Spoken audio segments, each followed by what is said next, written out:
सामीन, अप्रैल फूल क्या है, इसके बारे में बहुत कम लोग जानने की कोशिश करते हैं। अलबत्ता मगरिब की दीगर खुराफात की तरह इसको भी बड़े खुशू व खुजूर से मनाया जाता है, जबकि बहुत कम लोग इसकी तारीखी हकीकत जानते हैं। स्पेन में मुसलमानों के ज़वाल के बाद मुसलमानों पर बेइंतहा जुल्म व सितम ढाए गए, उनका कत्लेआम किया गया, उनके साथ किए गए मुआहदों को तोड़ दिया गया और मुसलमानों को ज़बरदस्ती अपना मज़हब छोड़ने पर मजबूर कर दिया गया और इनकार पर मुसलमानों को बेदखल करके उनका बेदर्दी से कत्ल कर दिया गया।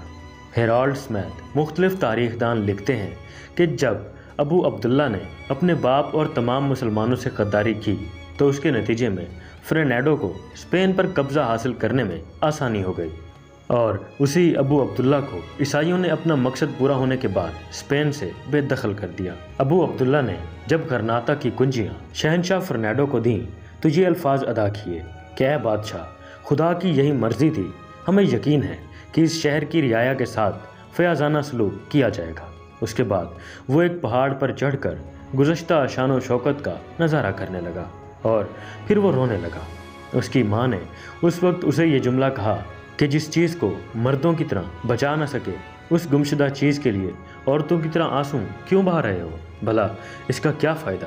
बहरहाल आहिस्ता आहिस्ता ईसाई हुक्मरानों ने मुसलमानों के साथ बदतरीन सलूक शुरू कर दिया।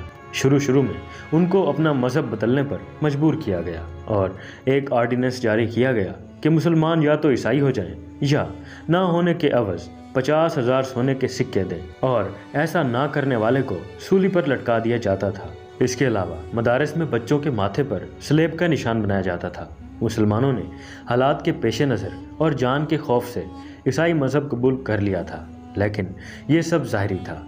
जब बच्चे घर आते तो उनका मुंह फ़ौरन धुलवाया जाता ताकि स्लेब का असर ख़त्म हो जाए। जब मुसलमान निकाह करते तो वो पहले गिरजाघर में जाकर ईसाई तरीके से शादी करते और फिर घर आकर दोबारा इस्लामी तरीके से निकाह करते। गर्ज हुक्मरानों ने मुसलमानों पर हर जुल्म रवा रखा और कुछ अरसे बाद ये ऐलान हुआ कि मुसलमान ईसाई लिबास पहनेंगे, यानी मुसलमानों से उनकी शनाख्त की हर चीज़ छीनी जा रही थी। हुक्मरानों ने अपने किसी अहद की पासदारी नहीं की। उनके जुल्म से औरतें और बच्चे भी महफूज न रह सके। मुख्तसर ये कि इन ईसाई हुक्मरानों ने एक चाल चली कि बचे कुचे मुसलमानों से कहा गया कि उनको अफ्रीका भेज दिया जाएगा, वो स्पेन छोड़ दें। मुसलमान इस झांसे में आ गए और उन्होंने अपना तमाम मालो असबाब और इल्मी ज़ख़ीरा जमा किया और ईसाइयों की जानिब से फ़राहम करदा बहरी जहाज़ों में सवार हो गए। उन मुसलमानों को इल्म नहीं था कि उनके साथ क्या होने वाला है। अब उनको सिर्फ ये पता था कि जुल्म के माहौल से हम दूर चले जाएंगे। अगरचा मुसलमान अपने वतन से दूर रहने को तैयार नहीं थे, लेकिन उनको इस बात की भी खुशी थी कि उनकी जान बच जाएगी। बंदरगाह पर हुकूमत के एहलकारों और जर्नेलों ने मुसलमानों को अलविदा कहा और उनको रुखसत किया। बीच समंदर में पहुंचकर मनसूबा बंदी के तहत उन जहाज़ों को गर्क कर दिया गया। उसके बायस सैकड़ों मुसलमान शहीद हो गए और साथ साथ वो कीमती इल्मी ज़ख़ीरा भी बर्बाद हो गया जो मुसलमानों ने बड़ी मुश्किल से जमा किया था। ये वाक़या 1 अप्रैल को पेश आया और ये 11वीं सदी ईस्वी के शुरू का वाक़या है। ईसाइयों की इस साजिश पर स्पेन भर में जश्न मनाया गया कि किस तरह उन्होंने मुसलमानों को बेवकूफ़ बनाया है और उसको 1 अप्रैल फूल का नाम दिया गया, यानी 1 अप्रैल के बेवकूफ़। उसके बाद ये अप्रैल फूल का दिन स्पेन से निकलकर पूरे यूरोप में फैल गया और अब ये दिन बाकायदा पूरी दुनिया में मनाया जाता है, जिसमें हम मुसलमान भी शरीक होते हैं, जबकि ये मुसलमानों को धोखे से शहीद करने की खुशी में मनाया जाता है। ये तो थी इसकी तारीख। अब अगर इसके नुकसानात देखें तो वो और भी संगीन हैं। सबसे पहले बात तो ये है कि अल्लाह ताला ने झूठों पर लानत की है।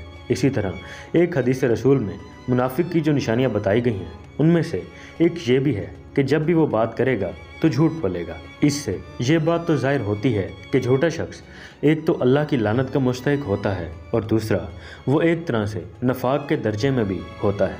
हमें चाहिए कि 1 अप्रैल को अप्रैल फूल मनाने से इज्तनाब करें और ज़िम्मेदारी का मुजाहरा करें, अपने मुसलमान होने का सबूत दें। सुनी सुनाई कोई बात या मैसेज बग़ैर तहकीक के आगे ना बढ़ाएं और अप्रैल फूल के नाम पर मनाई जाने वाली तमाम खुराफात को खुद से दूर रखें। اور کوشش کریں کہ اسلامی تاریخ کے اس افسوسناک واقعے کی بنیاد پر بنائے گئے اس تہوار یا دن کو منانے سے اعتراض کریں، بلکہ اس پر بھرپور مذمت کریں۔ تو دوستو، یہ تھی 1 اپریل فول کی اصل سچائی۔ آپ کو ویڈیو کیسی لگی کامنٹ سیکشن میں ضرور بتائیے گا۔ ویڈیو کو لائک اینڈ شیئر بھی ضرور کر دیجیے گا۔ میں ملتا ہوں نیکسٹ ویڈیو میں، تب تک کے لیے اپنے بھائی کو اجازت دیجیے۔ دعاؤں میں ضرور یاد رکھیے گا۔ شکریہ، اللہ حافظ۔